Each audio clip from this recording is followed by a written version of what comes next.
Hello Hasbro fans, this is Sephiroth Destroyers back again with yet another Star Wars action figure review.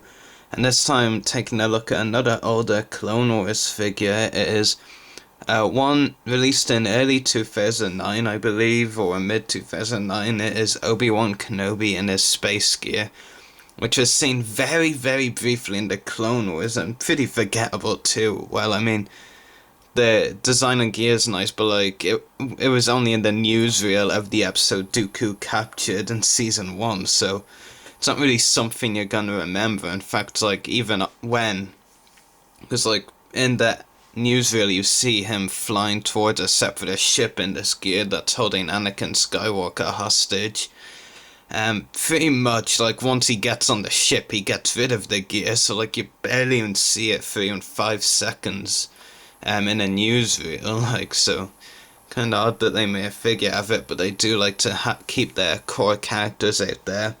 But there are a couple of reasons I was pretty happy with this. You know, it's core character, it's Obi-Wan, nothing really too special there, but you know, it is a figure I'd wanted for a while, and so Invasion Dublin, I was able to get it for €2, and you might be able to see the original price there. It was €8, £7.99 actually, and like it was reduced down to €2 at the event, so it was pretty cool. And of course, I have James Taylor's signature on the back of the packaging, so that's pretty cool. And onto the proper important parts of the packaging, there is an image of Obi-Wan Kenobi with a space helmet on, if you can see it. Yeah. And back of the packaging, this is Clone Wars number 12 in this packaging.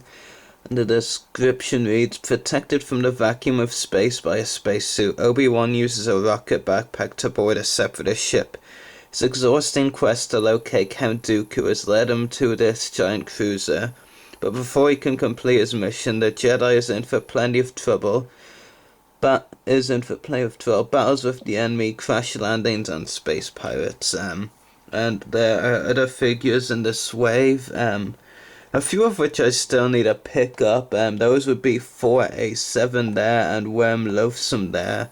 Don't really need the Yoda, and I already have the commando droids from that Rishi Moon Outpost battle pack, so don't really need a single carded version.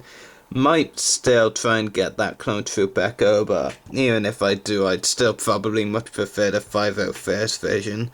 I know my friend Graham has that Echo figure. Anyway, here is the figure itself, and it comes with a ton of accessories.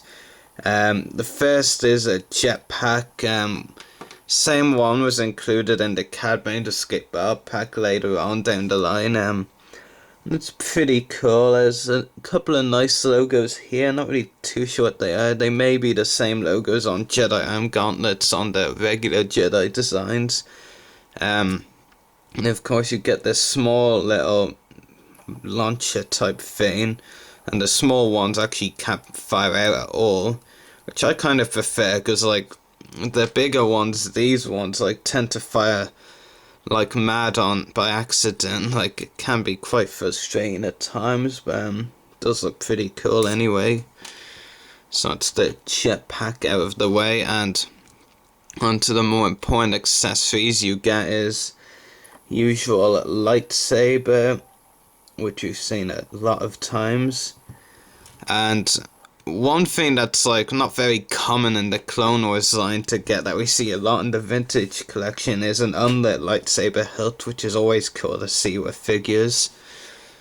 So yeah, and lastly on the accessory front is the space helmet, and I'll just give you a zoom in on it first before I take it off. It does look really cool. So yeah, now I'll take it off and give you a look at the actual head sculpt, which is pretty decent. Might even be the best Obi-Wan Kenobi head sculpt in the line. I think the one on this year's Obi-Wan Kenobi figure would have been had it like not had the eyebrow issues and not had like the incorrect hair color. Like this one has the correct hair color, and it definitely is a very cool face sculpt for sure, and really well detailed by Hasbro. And detail overall on this figure is very nice for sure. So Hasbro did a great job detailing this one for sure. And articulation is a ball jointed head, ball hinged shoulders and elbows, swivel forearms, swivel waist, swivel hips, ball hinged knees and ball hinged ankles.